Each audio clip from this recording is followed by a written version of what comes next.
दर्यापूर तालुक्यात अमरावती जिल्ह्यात बीजेपी मध्ये जे फेरबदल झाले ते एक म्हणजे अचंब्यात टाकणारे होते। आज 35 वर्षापासून प्रकाश पाटील भाजपाकडे राजकारण करू राहिले, पण बीजेपीत म्हणा की ज्या ज्या पक्षात ते होते त्या त्या पक्षात त्यांना शह देणारा अजून तरी तयार झालेला नव्हता। कारण प्रकाश पाटील भाजपाकडे म्हणजे वन मॅन शो। शिंदे सेनेची आणि बीजेपीची युती झाली आणि दर्यापुरात शिंदे सेनेचा कॅन्डिडेट दिला अभिजित अडसूळ, पण त्यांच्या विरोधात दंड ठोकले ते प्रकाश पाटील भाजपाकडे यांनी। प्रकाश पाटलाचे सर्व समर्थक बीजेपीचे माजी आमदार रमेशजी बुंदेले यांना निवडून आणण्याचे त्यांनी आटोकाट प्रयत्न केले। अभिजित अडसूळला त्यांनी फक्त 25,000वर ठेवलं, म्हणजे बीजेपीचे टोटल दर्यापूर आणि अंजनगाव तालुक्यातले हे सर्व रमेश बुंदेलेकडे वळले। म्हणजे तिथे प्रकाश पाटील भाजपाकडे यांची ताकद किती हे सर्वांनी आजमावलं आणि तिथूनच या दर्यापूर तालुक्यात बीजेपीत दोन फॅक्टर निर्माण झाले। एक म्हणजे रवींद्र उर्फ बाळासाहेब वानखडे ते आता आंबल्याचे, आणि दुसरं तयार झालं प्रकाश पाटील भाजपाकडे। वरिष्ठांचे फोटो दोन्हीकडे होते, पण त्यामधला कुठल्याच प्रकारचा फरक पडला नाही। पण त्याची पडलेली ठिणगी, त्याचे परिणाम आज दर्यापूर तालुक्यात नक्कीच प्रकाश पाटलाचं अस्तित्व कमी करण्यासाठी जी ताकद लावल्या जात आहे त्यावर पडत आहे असं म्हणण्यास काही हरकत नाही। यावेळा प्रकाश पाटलाचे जे समर्थक होते मदनराव पाटील बायस्कार यांचा तालुका प्रमुखाचा ग्रामीणचा काळ कमी झाला, त्यांच्या जागी नवीन दमाचे त्यांनी मुलं दिले। जे पहिल्यांदा सरचिटणीस होते त्याला स्वप्नील गावंडेला नवीन दमाचा अध्यक्ष केलं, आणि महिला त्या अनिल बोंडेच्या जिल्हा प्रमुख असतानाच्या जिल्हा बॉडीवर सरचिटणीस होत्या का सचिव, त्यांची डिमोशन करून माणसाच्या जागी म्हणजे शहर प्रमुख जे होते त्यांच्या जागी त्यांची नियुक्ती केली। मग हे असं का? कारण यामध्ये दोघांचे भांडणं, तिसऱ्याचा लाभ, त्याचा फायदा मेघा भारती यांना झाला। यामध्ये रवी राणा जे होते ते सरचिटणीस सचिव होते शहराचे, त्यांची तिथं वर्णी लागायला पाहिजे होती, किंवा रोशन कट्यारमल हे दोन्ही नवीन दमाचे पोरं जे नगरसेवकासाठी उत्सुक आहेत, त्यांचे बॅनर पहा, त्यांचा उत्साह पहा, त्यांचं कार्य पहा, त्यामध्ये रोशन कट्यारमल हा फार बढतीवर होता। या दोघांपैकी एकाची वर्णी लागायला पाहिजे होती, पण एक प्रकाश पाटलाचा आणि एक त्याला आता वानखडे यांचाच म्हणून त्या दोघांनाही डावलून तिथं महिला म्हणजे मेघा भारती ज्या जिल्ह्याच्या बॉडीवर होते त्यांचं डिमोशन करून त्यांना शहराध्यक्ष दिलं। विशेष म्हणजे महिलामध्ये महिला पाहिजे होती, पण जेंट्स मध्ये महिला त्यांनी पेरेंट बॉडीची शहराध्यक्ष बनवली। असं विचित्र समीकरण बीजेपीत इथे दर्यापूरमध्ये चालू आहे, आणि याचे पडसाद नक्कीच येणाऱ्या इलेक्शनमध्ये उमटतील असं म्हणण्यास काही हरकत नाही। प्रकाश पाटील यांना 35 वर्षाचा प्रदीर्घ अनुभव आहे आणि ते कोणाला जुमानत नाही। त्यांची वन मॅन शो हे दर्यापूर विधानसभेत चालतंय, कारण जेव्हा जेव्हा पक्षांनी तिकिटा लागल्या तेव्हा तेव्हा प्रकाश पाटलाने कुठल्याही पक्षाचं न जुमानता त्यांचा कॅन्डिडेट देऊन किंवा दुसऱ्याला सपोर्ट करून त्यांनी तो कॅन्डिडेट निवडून आणला। अशीच परिस्थिती खल्लार सर्कलमध्ये कोकाटेले पक्षाने तिकीट दिली, पण त्यांच्या विरोधात त्यांचा कॅन्डिडेट जरी त्यांनी उभा केला नसेल, पण त्यांनी त्यांची ताकद सुनील डिके यांच्या मागे लावली आणि सुनील डिके हा अपक्ष असून सुद्धा निवडून आला। अशी परिस्थिती प्रत्येक मतदारसंघात त्यांनी केली, आणि बीजेपीचे एकही कॅन्डिडेट त्यांनी पंचायत समितीचा निवडून येऊ दिला नाही आणि जिल्हा परिषदचा सुद्धा निवडून दिले, पण तरीही त्यांनी प्रमोट केलेला कॅन्डिडेट म्हणजे सुनील डिके निवडून आला जिल्हा परिषदला अपक्ष असताना, आणि एक कॅन्डिडेट त्यांनी चव्हाण असं कोणतरी नाव होतं ते पंचायत समितीला त्यांनी निवडून आणला आणि एका कॅन्डिडेटवर त्यांनी स्वतःच्या घरून अध्यक्ष आणि उपाध्यक्ष म्हणजे सभापती आणि उपसभापती हा पंचायत समितीचा बोलावला. कारण त्यांची प्रत्येक गावात ताकद आहे, त्यांनी माणसं जोडलेले आहेत. मग ते शिवसेनेपासून काँग्रेसमध्ये आले, काँग्रेसपासून बीजेपीत गेले.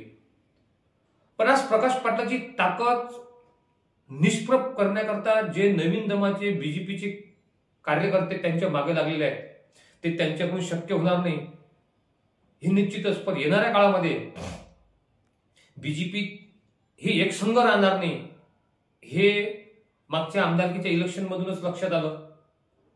तशीच परिस्थिती काँग्रेसमध्ये सुद्धा आहे. एकीकडे बाळासाहेब हिंगणेकर आहेत, एका इकडे सुधाकर पाटील भारसाकडे आहेत. म्हणजे काँग्रेसमध्ये ती परिस्थिती आहे.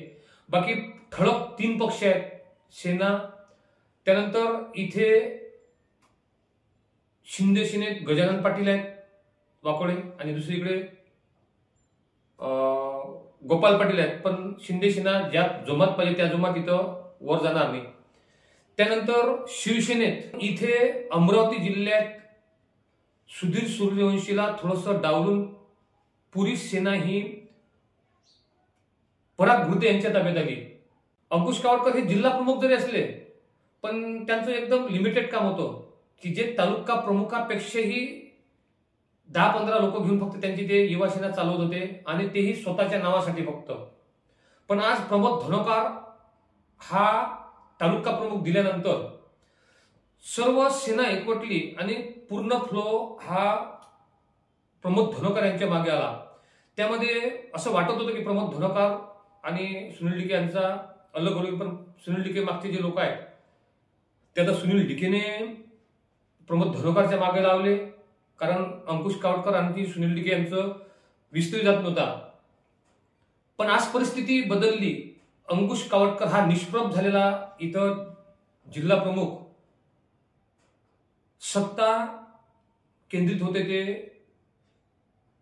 प्रमोद धनोकर यांच्याकडे. कारण खालचे जे कार्यकर्ते आहेत हे पाहतात त्यांचं तिकीट, आणि सध्या तिकीट जे आहे हे प्रमोद धनोकर किंवा त्यांची जी लॉबी आहे वरची यांच्याकडे झुकलेलं माप आहे. त्यामुळे जे सुनील डिकेच्या विरोधात अंकुश कावडकर प्रभावी वाटत होता आज तो निष्प्रभ झाला आणि युवा सेनेचे मोजके कार्यकर्ते जिल्हा प्रमुख आहेत पण ताकद ही उपतालुका पेक्षाही कमी झालेली आहे. त्यामुळे इथं शिवसेनेत तरी एक राहिला. आता तो शहर प्रमुख इथं निष्प्रभ आहे, तो भाग वेगळा, कारण तो दर्यापुराला शापच आहे. पहिलेही शहर प्रमुख लादलेला होता आणि आताही जो लादला तो फक्त काही लोकांच्या म्हणण्यामुळे की शहर प्रमुख आमच्या ताब्यात राहिले पाहिजे, त्यांना शिवसेना वाढावी हे नाही पाहिजे, त्यांना फक्त फोटो, नाव आणि स्टेजवर बसणं, याच्या व्यतिरिक्त शिवसेनेत तर काही दम राहिला नाही. त्यामुळे दर्यापुरात बीजेपी आणि प्रकाश पाटलाला बीजेपीतून बाजूला करणे हे सहज शक्य नाही. प्रकाश पाटील बाजूला होतील पण ते बीजेपीचा सत्यानाश करूनच बाजूला होतील, कारण त्यांचे प्रत्येक गावात कार्यकर्ता आहेत. त्या मानानं जे बीजेपीतले नेते आहेत, मग ते अनिल बोंडे जिल्ह्यावरचे जरी असले किंवा त्याच्यावरती त्यांची फडणवीसकडे जरी लाईन असली तरी प्रकाश पाटील हा माणूस न दबणारे आहे. वेळ पडल्यास समजा जर जास्तच त्यांना डावलण्यात आलं तर येणाऱ्या काळात प्रकाश पाटील हे उद्धव बाळासाहेब ठाकरे यांच्या सेनेत जाऊ शकतात आणि दर्यापुरातली सेना ते एकवटून पूर्वीचा जो काळ होता तो आणू शकतात असं म्हणण्यास काही हरकत नाही. कारण त्यांनी स्वतःची पत्नी सुद्धा सुधाकर पाटील यांच्या विरोधात निवडून आणली. ते कमी मतांजरी आणली असेल पण त्यांची ताकद अजूनही आहे. बीजेपी एका इकडे आणि एका इकडे प्रकाश पाटील, तेव्हा इथे प्रकाश पाटीलच भारी पडतील असं म्हणण्यास काही हरकत नाही. कारण प्रकाश पाटलांनी माणसं जे जुळले आहेत ते बीजेपीसाठी नाही, त्यांच्यासाठी जुळले आहेत. अशी ही व्यूहरचनेमध्ये प्रकाश पाटलाला जर समजा वरिष्ठ नेते डावलत असतील तर नक्कीच येणाऱ्या काळात काँग्रेस ही प्रबळ राहील. आणि त्यामध्ये जर सुधाकर पाटील आणि सेना म्हणजे जिल्हा प्रमुख हे जर सोबत राहिले तर येणारा काळ हा काँग्रेसचा आणि उद्धव बाळासाहेब ठाकरे शिवसेनेचाच राहील असं म्हणण्यास हरकत नाही. आपल्याला विश्लेषण आवडल्यास नक्कीच आपण, तुम्हाला वाईट कमेंट्स करायचे असतील तरी चालते, चांगल्या कमेंट्स करायचे असतील तरी चालते.